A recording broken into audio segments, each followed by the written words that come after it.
नीले झंडे लगे हुए बाबा साहब के। पूरे भारत के अंदर आजादी के बाद में काफी वर्षों तक बाबा साहब का इतना नाम नहीं चला जितना आज चल रहा है। मुझे याद है जब मैं 1980 में कॉलेज में आया बीकानेर में, हमें अंबेडकर सर्किल पर उस टाइम सर्किल बन चुका था, घेराराम जी बैठे हैं, इनकी वहां पढ़ाई हुई। हम लोग ने जयंती मनाना शुरू कर दिया। आज मैं देख रहा हूं कि बड़े जोश और खरोश के साथ आप निकलते हो। उस वक्त बड़ी मुश्किल से 100-150 आदमी हम लोग मोहल्लों से निकाल के सर्किल तक लाते थे। आज मुझे यूं लग रहा है कि बाबा साहब के बारे में ज्यादा बताने की जरूरत नहीं है। फिर भी मेरा फर्ज है, क्योंकि हम सब बाबा साहब की संतान है, हमें उन्होंने जीने का अधिकार दिया है। और इस देश के अंदर जो वर्ण व्यवस्था ने सत्यानाश किया, आप सब जानते हैं। ये सबसे ऊपर ब्राह्मण, दूसरे नंबर पे क्षत्रिय, तीसरे नंबर पे वैश्य और चौथे नंबर पर शूद्र। बाबा साहब ने कहा ये जो खड़ी लाइन है इसको बड़ी लाइन कर दो, सबको समानता का दर्जा दे दो, इस देश का विकास हो जाए। लेकिन आप देख रहे हैं देश के अंदर क्या हालात हो रहे हैं। कहीं जातिवाद के नाम पे मारा जा रहा है, कहीं हिंदू मुसलमान के दंगे करवाए जा रहे हैं। किस तरह की घटनाएं हो रही है वो सारी आपके मोबाइल में आ रही है। मैं आपको शॉर्ट में थोड़ा सा पहले ले जाना चाहता हूं। आजादी से पहले हमें वोट का अधिकार नहीं था। हमें बस्तियों से बाहर रहने के लिए लोगों ने मजबूर कर दिया था। हम बस्तियों में आते थे तो अभी झाड़ू और हांडी का सहारा लेना पड़ता था। लोग छाया तक छूने को तैयार नहीं थे। बाबा साहब पढ़ लिखने के बाद जब भारत में आए, चीफ तो से वकील होने के बावजूद भी उनको फाइलें पकड़ाई जाती थी चीफ के से।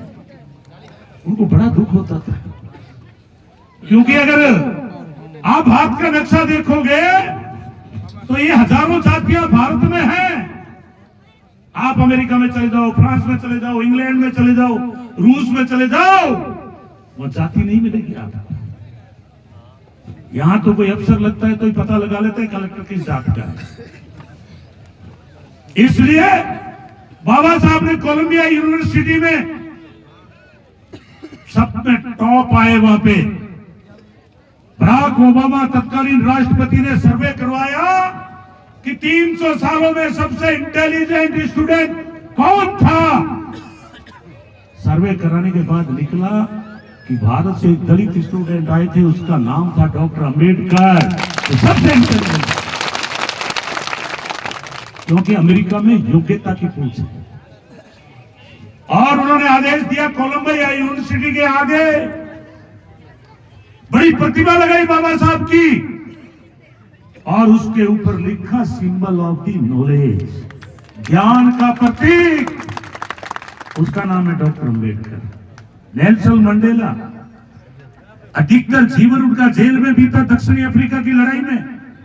उन्होंने कहा कि भारत में अगर कोई लेने लायक चीज है तो वो है डॉक्टर भीमराव अंबेडकर का संविधान। एक बार तालियां बजाओ। 130 देशों में बाबा साहब की जयंतियां मनाई जा रही है, और आज बाबा साहब की आज भी भारत के अंदर मूर्तियां तोड़ी जा रही है। ये अनपढ़ गवार लोग बड़े बड़े, आप देखा करो, कभी माला पहन लेंगे, कभी कुछ पहन लेंगे, कभी साधु के कपड़े पहन लेंगे, और देश के प्रधानमंत्री बन गए। और आज संविधान को जलाने की चेष्टा की जा रही है। इसलिए मेरे बाबा साहब के संतानों, और मैं उन ताकतों को चेताना चाहता हूं जो सांप्रदायिक ताकतें हैं, जब तक हम लोग जिंदा हैं, बाबा साहब की संतान इस भारत में इस संविधान को आपको अंगुली भी टच नहीं करने देंगे। कहां तुम बातें कर रहे हो कि हम संविधान को बदल देंगे? तुम्हें शर्म नहीं आती? तुम्हारी मनुस्मृति जिसको बाबा साहब ने 1526 में जलाई, चूंकि उसमें लिखा हुआ था महिला शिक्षा ग्रहण नहीं कर सकती, महिला घर से बाहर नहीं निकल सकती, दलित को जो है कोई भी मार दो उसमें सजा नहीं होगी, इतनी बातें लिखी हुई। स्कूल का तो दरवाजा नहीं देख सकते। मैं मानता हूं कि अंग्रेजों ने हमारे देश को गुलाम बनाया, लेकिन एक बात याद रखना, स्कूलों में जुड़ाने की इजाजत मिली वो अंग्रेजों के आने के बाद आपको मिली, ये भी ध्यान रख लेना, अन्यथा दीवारों में चुन दिए जाते थे। आज ये बड़ी बड़ी बातें कर रहे हैं संविधान को खत्म करने की। इसलिए अभी गोवर्धन जी ने काफी हमारे सामाजिक चिंतन की बातें कही, पर मैं उन्हीं बात को आगे बढ़ाते हुए कहना चाहूंगा कि जब तक यहां का दलित पिछड़ा किसान राजनीति नहीं सीखोगे तो ये बेईमान आपके ताबे आने वाले नहीं है, ताबे आने वाले नहीं है। कहां बातें कर रहे हो? सामाजिक चिंतन के साथ साथ में हमें राजनीति सीखनी पड़ेगी, दोस्त और दुश्मन की पहचान करनी पड़ेगी। डॉक्टर अंबेडकर ने अपना पूरा परिवार खत्म कर दिया। एक बार 1932 में गोलमेज सम्मेलन हो रहा था, संविधान के ऊपर चर्चा हो रही थी, देश गुलाम था, आजादी की तरफ बढ़ रहा था, तो उनकी पत्नी रमाबाई ने कहा, बाबा साहब घर में पैसा नहीं है, राजरतन बीमार है। तो बाबा साहब ने क्या कहा, रमाबाई अगर आज के सम्मेलन में मैं नहीं गया तो जो मेरे मन में सपना है कि मैं एक देश का ऐसा संविधान बनाऊं जिसमें जो मेरे दलित समाज के लोग पशु की भांति बाहर रह रहे हैं, उनको बोलने का अधिकार नहीं, उनको शिक्षा का अधिकार नहीं है, बात करने का अधिकार नहीं है, मैं उनको बराबर का दर्जा देना चाहता हूं, मैं उनको जगह दिलाना चाहता हूं, उनको आरक्षण दिलाकर मैं चाहता हूं कि आने वाले समय में मेरी संतान कलेक्टर बने, एसपी बने, कैबिनेट मंत्री बने। आज उसी संविधान की ताकत है कि समाज कल्याण में पढ़ने वाला बेटा गोविंद राम मेघवाल अगर आज कैबिनेट मंत्री बना है तो ये आपके संविधान की ताकत है। जो व्यक्ति अपने इतिहास को भूल जाएगा वो आगे इतिहास नहीं बना सकता। आप बाबा साहब की मेहनत को फालतू मत जाने दो। आज मैं देखता हूं कि हमारे बीकानेर के 4 बार के एमपी पिछली बार मैं लड़ा, पर हमारे लोगों ने धोखा किया, मुझे 25,000 से पार्लियामेंट में हार का मुंह देखना पड़ा। लेकिन मैं देखता हूं उनका वीडियो, जब भी माइक पे आएंगे गीत गा रहे हैं। अरे बाबा साहब अगर ऐसे गीत गाने लग जाते तो क्या आज हमारी ये स्थिति होती? क्या ये सभा का जो रूप है, क्या हमारे कॉलेज में जाने की इजाजत मिलती? कभी भी संसद के अंदर इस देश के जो आरक्षण से कानून मंत्री बने हुए एक दिन भी दलित अत्याचार पे नहीं बोले, एक दिन भी आरक्षण पे नहीं बोले। आए दिन बेटियों के साथ बलात्कार हो रहे हैं, नया कानून बनाने की बात नहीं हो रही है। आज आपका SC/ST कानून का सत्यानाश हो रहा है। कानून को ऐसा कर दिया कि आए दिन जमानतें हो रही है, आए दिन बड़ी घटनाएं हो रही है, लेकिन आरक्षण से जीतने वाले लोग जब तक तुम्हारी बात पार्लियामेंट में और असेंबली में नहीं उठाएंगे, चाहे कोई जादू कर लो, कोई चिंतन कर लो, हमारी एट्रोसिटी खत्म नहीं होगी। मैं जब 18 से 23 में कैबिनेट मंत्री रहा, उससे पहले विधायक रहा, 2 साल बाद मैं कैबिनेट मंत्री बना। मैंने विधानसभा में कहा कि 200 विधायक चुन करके आते हैं विभिन्न जातियों के लोग। जिस दिन वो अपनी अपनी विधानसभा के अंदर ये बात उठाएंगे कि हमारी विधानसभा में छुआछूत नहीं होनी चाहिए, ब्याह शादी में पोस्टर में 2 टेंट नहीं लगने चाहिए, उस दिन मैंने कहा छुआछूत खत्म हो जाएगी। क्या किसी की हिम्मत है? क्या कभी भाषण सुना आपने? कोई अनटचेबिलिटी के एस्पिरिट सत्ता के खिलाफ बोलता है क्या? आप जब तक ताकतवर नहीं बनोगे राजनीतिक रूप से, अपनी हालत कमजोर रहेगी। मैं जो पहली बार नोखा में आया, मुझे कहा गया कि गांव में आओ, जो गिलास रखा करो, हम वोट दे देंगे आपको। मैंने कहा मैंने MA की है, इससे अच्छा मैं कहीं मुनीम ले लूंगा। मैं अगर गिलास जेब में रख करके वोट मांगने का मतलब मैं मेरे समाज को गुलामी की तरफ ले जा रहा हूं, मैं समाज को क्रांति की तरफ नहीं ले जा रहा। इसलिए मैं आग्रह कर रहा हूं साथियों, आज भी अगर हमारा भाई कोई किसी भी शादी और मौसम में जा रहे हो, लेकिन आपके लिए अगर टेंट अलग लगा दिया गया और आप खाना खा रहे हो, हंस रहे हो, मुस्कुरा रहे हो, तो आज ही सामाजिक चिंतन में प्रधान जी ये भी संकल्प लो।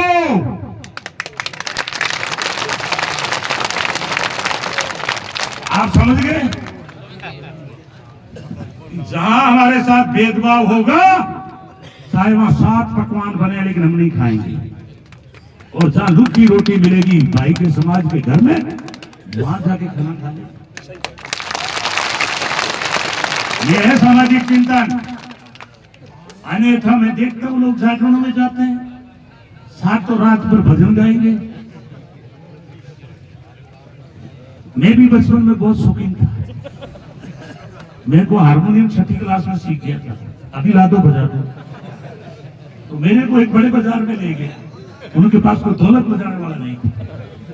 अब मैंने देखा वो बढ़िया जो है चाय का सामान रख गया, खाने का सामान रख गया, और उसने गेट बंद कर लिया रात को 10 बजे। हम बैठे गीत गा रहे हैं, मतलब उसके पाप हम दूर कर रहे हैं। अपना भजन तो इसीलिए गाते हैं ना, उनके पाप दूर करने का, खुद का पता ही नहीं। मैंने उस दिन संकल्प लिया कि आज के बाद भजन नहीं गाएंगे। मैं गलत था सही था बताओ? वो सुबह 6 बजे आया, कह भाई दूध पानी सब लोग है तो सही नहीं, और जाम तक 2000 रुपया दे दिया। क्या ये कीमत है क्या हमारी? ये बच्चे क्या सीखेंगे नए वाले? इसलिए मैं कह रहा हूं कि बाबा साहब ने जब वकील के रूप में उनको चिमटे से फाइल पकड़ाई गई तो वो कमरे में जाके रोए 2 घंटे कि मैं अमेरिका का इंटेलिजेंट स्टूडेंट, मैं वहां बड़े से बड़ा पद ले सकता था, लेकिन मेरे समाज को सुधारने के लिए मैं आया हूं और मेरी ये हालत है। इसलिए उन्होंने नौकरी छोड़ी और वो स्वतंत्रता के आंदोलन में कूद गए। लेकिन उन्होंने कहा अगर इस भारत के अंदर संविधान में अगर आरक्षण की व्यवस्था नहीं होती है, ये आजादी हमारे काम की नहीं है। जब आपको संविधान में आरक्षण लेना, जैसे मैं खड़ा हूं, लेकिन अगर मेरे हाथ को लकवा मार गया तो डॉक्टर इसका पूरा इंजेक्शन लगा के इलाज करेगा, जब भी तो मैं पूर्ण आदमी कहलाऊंगा, नहीं तो लोग कहेंगे अपाहिज है। बाबा साहब ने कहा इतना बड़ा बहुजन समाज जिसको आपने पशु की भांति जीने के लिए मजबूर कर दिया, उनको बराबर का दर्जा नहीं है, इसके इलाज की जरूरत है। इसलिए दुनिया में कहीं आरक्षण नहीं है, मात्र भारत का जो संविधान है उसमें आरक्षण देकर के आपको ताकत देने का काम हुआ कि आपके बीच में से कैबिनेट मंत्री बने, आपके बीच में कलेक्टर बने, आपके बीच में एसपी बने, और बन करके आपके मोहल्ले में आएगा तो आपके लड़के प्रेरणा लेंगे, वो भी बनने के प्रयास में लगेंगे। लेकिन हमारे जीतने वाले लोग पूंजीपतियों के गुलाम बन गए हैं। कहां सोच रहे हो आप बैठे बैठे? जिस दिन अम्बेडकरवादी लोग, स्वाभिमानी लोग, भाई प्रेम जी जैसे लोग, लड़के लोग विधानसभा और पार्लियामेंट में जाएंगे, इस भारत में छुआछूत नहीं, 100 तरह की बीमारी अपने आप खत्म हो जाएगी। यह है सामाजिक चिंतन। छोटी मोटी बातों में कुछ भी नहीं। जाट हमारी तरह गरीब था, 4थे शरण में डाला हुआ था शूद्र में, लेकिन आज मुझे गर्व है कि वो लोग जब भी उनके ऊपर कोई अन्याय होता है वो लठ लेके निकलेंगे। किसी की हिम्मत है क्या उनके ऊपर कोई अन्याय कर ले, उनके खेत को दबा ले? इसलिए मैं उनकी आलोचना नहीं कर रहा हूं। आप लोगों को भी बलशाली बनना पड़ेगा। मेरी एक लाइन में समझ जाना, मैं लाइसेंस शुदा हथियार साथ में रखता हूं क्योंकि मैं कैबिनेट मंत्री हूं। मैं किसी के खिलाफ बोलता हूं तो झगड़ ले, हथियार तो रखे। आप इतना ही बता देना कि आपके हाथ में ढंग की कुआरी नहीं मिलेगी घर में। अभी अत्याचार कैसे हो गया? पुलिस तो आएगी जब आएगी। और पुलिस में कौन से अपने ही बैठे हैं सारे, कौन से सारे संविधान वाले बैठे हैं? क्योंकि 70 साल के बाद भी चाहे प्रमुख हो, अधिकतर में प्रधान जी मजबूत लोग हैं, मैं सबके बारे में नहीं कहता, लेकिन उन बारों को चेताना चाहता हूं कि अगर बड़े लोगों की आप पदों पे बैठ करके भी गुलामी करते हो तो इस आरक्षण सीट का कोई अभी तक अर्थ नहीं है। इसलिए अपने घर के अंदर, अपने खेत के अंदर, अरे कुआड़ी के लिए, कस्सी के लिए तो कोई लाइसेंस की जरूरत नहीं है, लेकिन कोई लड़ने वाले यहाँ पर डगरी लकड़ी को ला दे, ना ना ना भाई, ये सब हो जाए, क्या हो जाएगा? अरे जेलों में भी आदमी बैठे हैं, कई गलत करके जाते हैं, कई स्वाभिमान की लड़ाई लड़के जाते हैं। तो थे जेल रो सर्वे कर रहा हूं, गए एक दो मैं अम्बेडकर हॉस्टल की लड़ाई लड़ा, जेल में गए तो देखा कि अपाई तो वैकेंसी बड़ी खाली पड़ी है, खेत में पड़ जाए तो लड़ा को नहीं। अब बात तो घड़ी है, बेटी को करा के माने में चुनाव लड़ना हुआ है, तो थे तो जाओ फूल और पैसरा वीडियो देख रहे मांगो, मैं लड़का काटे जाने मान जी हाथ में पड़े, लेकिन हम बोले बगैर हम भी नहीं रहते,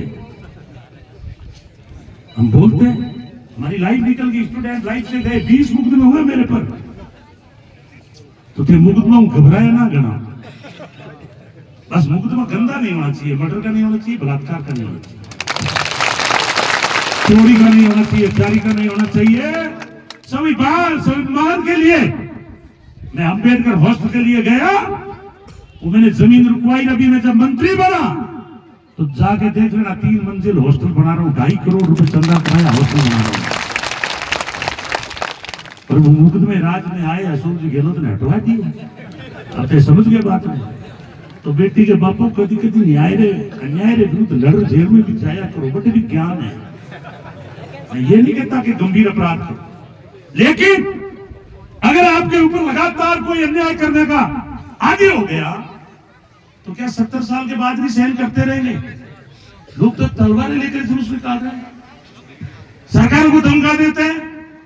पंजाब में मोदी जी गए, चन्नी वहां एससी का आदमी, मजबी सरदार था मुख्यमंत्री, अभी वो पार्लियामेंट मेंबर है, जमीन से नहीं उतरे, वापस रवाना हो गए कि मुझे खतरा है। प्रधानमंत्री आपस में छोटे मोटे डर बोका, पंजाब के अंदर आज भी कोई बीजेपी का कार्यकर्ता बैठा हो तो बुरा मत मानना, ये सामाजिक चिंतन है, कारण कहीं चिंतन से सही नहीं करा तो कोई मतलब तो नहीं। अरे लोग तो प्रधानमंत्री को नहीं घुसने देते, मैंने एक बार देखा था वसुंधरा को नहीं घुसने दिया था नागौर में, तो कुछ तो आप ही सीखो बेटी के बापू, कब तक अन्याय सहन करते रहो? इतना बड़ा समाज, इतने नौजवान, इतने बुजुर्ग, आपके वोटों के बगैर सरपंच नहीं बन सकता, मेरा दावा है। पर अपनी हालत क्या है? आरक्षित सीट आएगी 10 जने खड़े हो जाएंगे, झुको बैठे इलाके में ऊंची जातियों को चालाक आदमी को स्वयं गरीब ने पकड़ी, मेरा 100 वोट आप ना कर सरपंच बना ले 10 वोट से, ये हकीकत बता रहा हूं। मैं नाम नहीं गिनाना चाहता कि मैं जमीन का आदमी हूं, मैंने मेरी विधानसभा में देखा है, और खड़े हुए रिजर्व में और जीता नमई बेटे यार, वो तुम्हारे तो पसंद आदमी हो, तो थानी पसंद आदमी ना तो विधानसभा में जा रहे हैं ना लोकसभा में जा रहे हैं, तो है कहां? क्या सामाजिक चिंतन है कि 70 साल में आगे कितने हैं? हमारे बड़े बड़े पदों पे लोग बैठे हैं, अभी तक उनका कोई नाम नहीं जानता। क्यों नहीं जानता? कि उनको जिताने वाले दूसरे, वो समाज में आते ही नहीं, समाज की लड़ाई लड़ते ही नहीं। इसलिए मैं आज आपसे आग्रह करता हूं इस चिंतन के अंदर कि ये जो इलाका है, चाहे दातीना हो, चाहे त्रिमुलसर हो, चाहे नोखा का सीमा का इलाका हो, कि जब आप राजनीतिक रूप से मजबूत हो जाओगे उस दिन आपकी आर्थिक स्थिति भी सुधर जाएगी। आप जब तक राजनीति में आगे नहीं आओगे तो आपा तो एक नरेगा में नाम लिखा ना, फिर सरपंच आपा बढ़ाए हुए।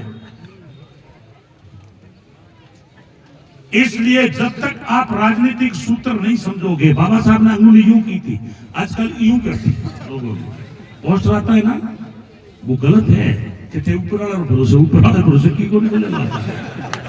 अरे पूरे विश्व में एक विद्वान हुआ जिसने पुस्तकें लिखी उसका नाम था डॉक्टर अम्बेडकर। आज तक दुनिया में एक भी विद्वान ऐसा नहीं हुआ जिसने शेड्यूल कास्ट की पीड़ा लिखी कि ये किस तरह से जीवन जी रहे हैं। ना आपका विधानसभा में चर्चा हो रही है, ना पार्लियामेंट में हो रही है, ना गांव के चौपाल पर हो रही है। चुनाव के टाइम आते हैं, ट्रकों भर के लाते हैं, थैलियों के अंदर डाल करके 10 दिन वोट लेकर के चले गए ऊपर, और हम वहीं के वहीं बैठे। इसलिए एक विद्वान एक तरफ और इनके हजारों विद्वान एक तरफ। आज ये डॉक्टर अम्बेडकर के बनाए हुए कानून में ताकत है कि आसाराम जी जैसे बापू जो है ना वो अंदर बैठे हैं, राम रहीम जैसे अंदर बैठे। ये है सबसे बड़ा बाबा, कौन सा? जिसका नाम है डॉक्टर अम्बेडकर। इसलिए बाबा को हमने नहीं पढ़ा। मंदिर में 2 तरह के भिखारी हैं। मंदिर में अंदर बैठा है वो पुजारी है, करोड़ों रुपए हारे, और बाहर बैठा है वो भिखारी है। इसलिए इस मंदिरों के चक्कर में आप मत पढ़ो, वहीं जाओ जहां मंदिर में सम्मान है। धक्के दे रहे हैं और बाहर खड़े दे रहे हो के भारिया प्रसाद चढ़ाइए। अम्बेडकर का गुरु कौन था? उसका नाम था ज्योतिबा फुले। जात का था माली। अगर इस बात के अंदर ये महिला शक्ति बैठी और दलित बैठे, सबसे पहली स्कूल खुली तो पुणे में खोली, सावित्रीबाई ने खोली। सावित्रीबाई ज्योतिबा फुले की पत्नी थी। आज वो शिक्षा के जगत में पहला नंबर उनका है। ज्योतिबा फुले ने कहा कि जात पात को हटा दो। जब ज्योतिबा फुले ने कहा था, जिसको बाबा साहब ने आगे गुरु माना, कहा शिक्षा के बिना मति नहीं, मति के बिना नीति नहीं, नीति के बिना गति नहीं, और गति के बिना अर्थ नहीं। समझिए बात। अर्थ रो मतलब हो गए रुपया पीछे, और अर्थ के बिना आदमी का जीवन पशु के बराबर है। वो है हम लोग। एक मुझे चाय की दुकान बता दो बाजार में, एक आप कपड़े की दुकान बता दो, एक रूपाराम जी छोड़ दिया था। मैं तो सारे परिवार को पढ़ाया इन्होंने, मेहनत की, उद्योग का धंधा किया। लेकिन मुझे बीकानेर में, मैं संभाग हेडक्वार्टर पे रहता हूँ, एक भी मुख्य मार्केट में कपड़े की दुकान नहीं मिलेगी। एक आप चाय की टी स्टॉल बना लो। मैंने पहले वीडियो देखा, उस पर लिख दो मेघवाल टी स्टॉल, बस देखिए सामने बिक्री कितनी हो। क्योंकि यहाँ की जो व्यवस्था थी मनु की, उसमें यूं आपको धर्म में पैदा कर दिया कि आप तो नीच समाज में पैदा हुए हो। सबसे गड़बड़ वहीं से शुरू हुई। ये भारतीय एक ऐसा देश है जहां कहीं मुंह से पैदा, कहीं मछली के पेट में, कहीं समुद्र में, कोई कान में, पता नहीं कहीं पवन पुत्र रपणी बनाए। मेरे पे एक बार 10 मुकदमे हो गए थे। क्या आप मंदिर के खिलाफ बोल गए? अरे मैंने कहा बेटी के बापू, मैं तो मेरे समाज को समझा रहा हूँ। मैं तो इनको ये समझा रहा हूँ कि जहां तुम्हारा सम्मान नहीं है वहां क्यों जा रहे हो आप? मैं गलत तो नहीं कह रहा। आव नहीं, आदर नहीं, नहीं आंखा में नेल, तुलसी माना जाविए कंचन बरसे। चाहे सोने की बारिश हो रही है, लेकिन अगर सम्मान नहीं है, आपके सम्मान को ठेस है, और उसका उदाहरण आपके सामने है कि बहुत सारी जातियां, उनको तुम बतला लो तो वो आपसे आंख निकालेंगे, तुम कैसे कहते हैं। और हमारे बाप दादाओं को लोग तुम कह देते हैं। इसलिए SC/ST कानून बना कि मेघवालों को और किसी को अच्छा मत बोल देना। भाई कितना बड़ा कानून बन गया। भारत तुमको ही कह सके कानूनी, परंतु दिगाड़ी करो तो फिर विराज करो। इसलिए मैं आपसे आग्रह कर रहा हूं, आपका इतिहास यह है कि एक जमाने में यहाँ के राजा थे, बाहर के आर्यों ने आकर के गुलाम बना दिया, और जो युद्ध में हारता है उसको गुलाम बनना पड़ता है। ये डॉक्टर अम्बेडकर आए, संविधान बनाया, आपको बराबर का दर्जा दे दिया, समानता का दे दिया, बोलने का अधिकार दे दिया। आज राष्ट्रपति आदिवासी है, जैसे हमारी भील बहन बैठी है। लेकिन जब मंदिर का उद्घाटन हुआ, पार्लियामेंट का उद्घाटन हुआ, उस आदिवासी राष्ट्रपति को नहीं ले गए, क्योंकि आदिवासी है।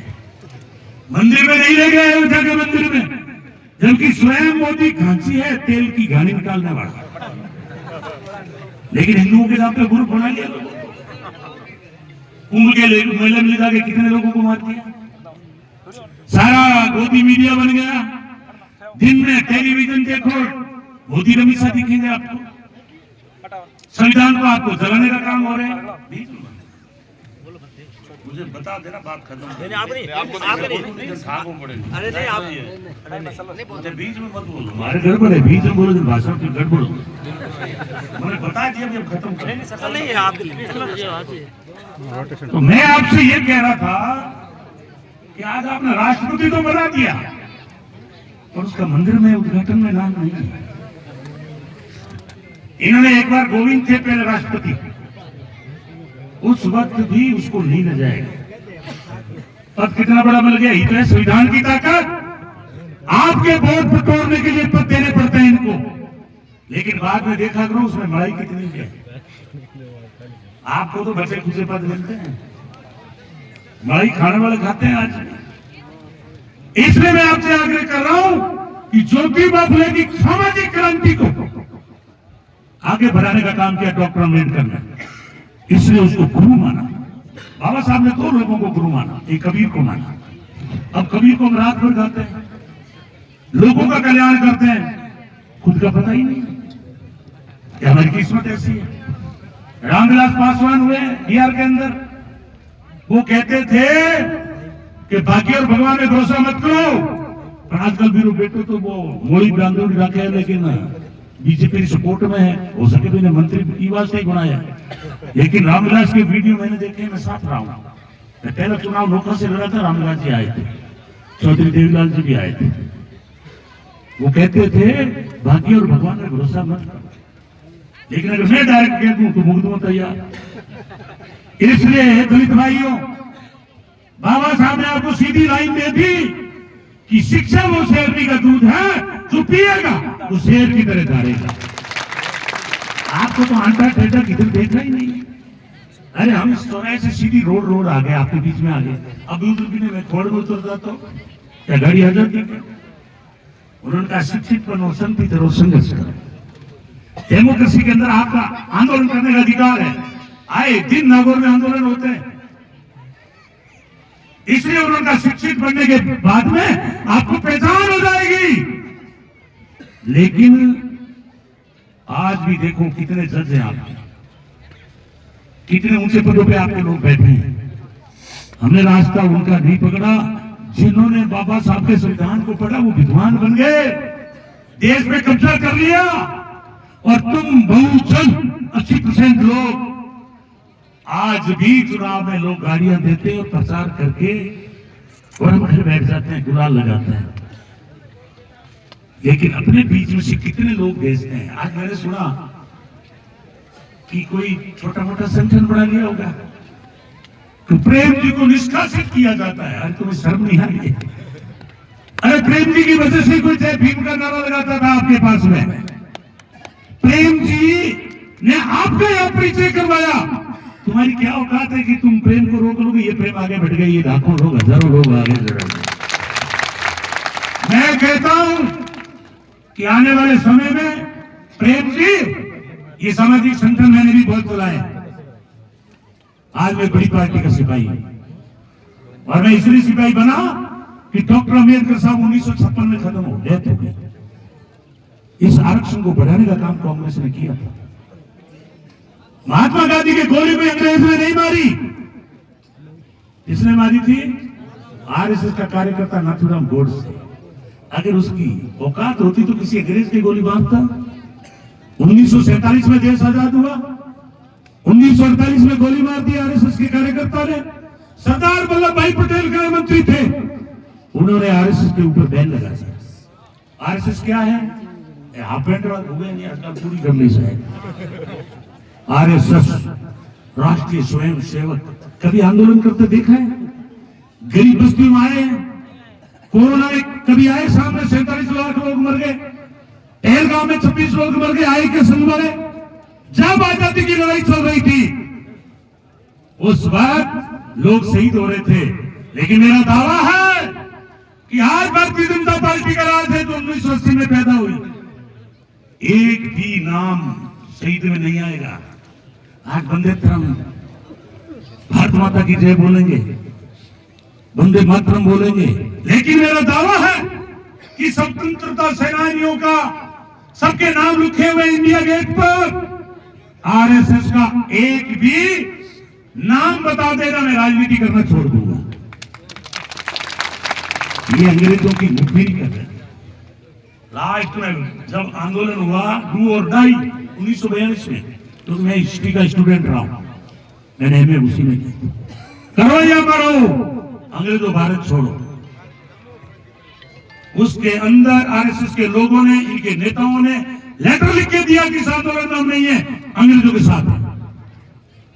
कभी भी आजादी की लड़ाई में नहीं रहे। और आज ऐसे भाषण देते हैं जैसे कोई देश की आजादी इन्होंने नहीं दिलाई। 52 साल तक आरएसएस के कार्यालय पर तिरंगा नहीं फहराया। बाबा साहब का जब संविधान लागू हुआ तो बाबा साहब के पुतले जलाए। मैं मानता हूं कि गांधी जी और बाबा साहब में मतभेद थे, लेकिन वो भी कांग्रेस के अध्यक्ष थे। देश की आजादी की लड़ाई लड़ने में आगे थे। 1915 में आए। बाबा साहब के उनके मतभेद होते थे इलेक्शन में और बहुत सारी बातों में, क्योंकि एक बात बाबा साहब ने उठाई थी। बाबा साहब ने कहा जो हमारी आरक्षित सीटें हैं उसके अंदर आरक्षित लोगों का वोट लगना चाहिए। अगर वो कानून लागू हो जाता तो आज प्रेम जैसे लोगों को सड़क पे नाचने की जरूरत नहीं थी, आज ये विधानसभा के अंदर होता। अब जो अम्बेडकर के बारे में लड़ते हैं उनको सड़क पे लड़ना पड़ता है, और बदसमझी करते हैं वो विधानसभा में पहुंच जाते हैं। ये फर्क आ गया। इसलिए मैं आपसे आग्रह कर रहा हूं, आपको अगर ताकतवर बनना है तो राजनीतिक ताकत बढ़ानी पड़ेगी। अभी जिस तरह से सामाजिक चिंतन कर रहे हो, जिस दिन हमारा समाज विधानसभा और लोकसभा से पहले ऐसे ही मीटिंगें करके फैसले करने लग जाओगे तो नेताओं की हिम्मत नहीं है कि आपका काम नहीं करे। चुनाव मैंने भी लड़ लिए, 7-8 लड़ लिए। मुझे पता है जिसके पास 100 वोट होते हैं हम नमस्ते करते हैं, जिसके पास 500 होते हैं रात को जाके पांव पकड़ते हैं, जिसके पास 2000 होते हैं 10 टक्कर काटा, एक बार साथ हुई ना था। अब अपनी तो हालत आएगा, आपा तो काम हाड़े भाईगन को थे जाइए वो मारी तो माने जब बताओ आप पूछ सको काम राजनीति को समझ रहे हैं। इसलिए बाबा साहब ने कहा कि या तो दुनिया में ऐसा लिख दो कि लोग पढ़ पढ़ करके विद्वान बने, या दुनिया में ऐसा कर दो कि मरने के बाद भी लोग मूर्तियां लगाने के लिए मजबूर हो जाए, जैसे डॉक्टर अम्बेडकर है। आज 130 देशों में बाबा साहब की जयंती मनाई जा रही है। आप उसकी संतान हो, लेकिन आप उनको पढ़ो ही नहीं, खाली जय भीम आपस में बैठे लड़ रहे हो। कैसे काम चलेगा? अपनी संस्थाओं पर हमले करके जय भीम के नारे लगा रहे हो, या एक मेघवाल दूसरे मेघवाल पे आक्रमण कर रहा है कि जय भीम। कौन सी बहादुरता दिखाती भाई? मैंने भी एक वीडियो देखा जयपुर के अंदर, अम्बेडकर सोसाइटी में जाके जय भीम उसके ताले तोड़ रहे। अरे तुम कौन सी बहादुरता बता रहे हो? किसी दूसरे के जाके ताले के हाथ लगाओ तुम्हें पता लग जाएगा। इसलिए मैं आपसे आग्रह कर रहा हूं कि भाई प्रेम जी, आप काफी टाइम से मेहनत कर रहे हो, और आज जो आपकी टीम है मुझे ऐसी नजर आ रही है कि आपने वो टीम बना दी कि भिक्षुओं की कतार जा रही है। किसी ने पूछा कि तुम्हारा नेता कौन है? एक छोटे से भिक्षु ने कहा कि तुम किसी के भी हाथ लगा ले, तेरे को भी पता लग जाएगा हमारा नेता कौन है। आज मैं देख करके बहुत खुश हुई इस इलाके के अंदर आपने जोश खरोश। इसलिए आपको वर्तमान स्थिति के बारे में भी 2-5 बात कहना चाहूंगा कि भगवान आपके लिए एक बाबा साहब है, और बाबा साहब ने कहा मुझे भगवान की तरह मत पूजो, मुझे पढ़ो। और बाबा साहब ने कहा था कि जब तक इस भारत में संविधान जिंदा है, डॉक्टर अम्बेडकर साहब की आत्मा जिंदा है। और ये भी उन्होंने एक श्लोक कहा कि मुझे धन्य है कि मैं आज इस गरीब दलित समाज में पैदा हुआ हूं, और मैं अंतिम सांस तक, जब तक इनकी अस्पृश्यता छुआछूत ये खत्म नहीं हो जाएगी, मैं संकल्प लेता हूं अंतिम सांस तक हम हमारे समाज के साथ में खड़े रहे। ये मैं आज संकल्प ले रहा हूं। बाबा साहब की बात को हम अधूरा नहीं रहने देंगे। जब तक इस समाज के लोग हमारे समाज को छूत समझते रहेंगे, बराबरी का दर्जा नहीं देंगे, राजनीति में लड़ाकू लोगों को आगे पद नहीं देंगे, हम हमारे दलित समाज के साथ कंधे से कंधा मिला के खड़े रहेंगे, पीठ नहीं दिखाएंगे। अब आपको तय करना है कौन हमारे प्रधान बने, कौन हमारे सरपंच बने। और जिस दिन आप विचार कर लोगे आधी बीमारी खत्म हो जाएगी। इसलिए आज पूरे विश्व के अंदर मैंने विधानसभा में कही हुई बात कह रहा हूं। मैंने विधानसभा में कहा कि ए भाई, तुम 36 कौम के लोग बैठे हो, छुआछूत का कलंक तुम्हारे माथे पर है। विश्व में कहीं भी अपने आदमी के साथ कोई छुआछूत नहीं करता। मुसलमान एक थाली में खाना खा लेता है, तुम हिंदू धर्म चिल्लाते हो दिन भर। हिंदू खतरे में। जल्दी से जल्द इस देश के अंदर छुआछूत खत्म होनी चाहिए। आज हम इस मीटिंग के अंदर फंसे और सहमत हो तो हाथ खड़े करके मेरे प्रस्ताव का समर्थन करो। जय भीम, जय भीम। छुआछूत ये कलंक हमारा नहीं है, इन जातियों का जो हमारे साथ कर रहे हैं। आज हमारे घर में पानी पीते हुए शर्म आती है। आज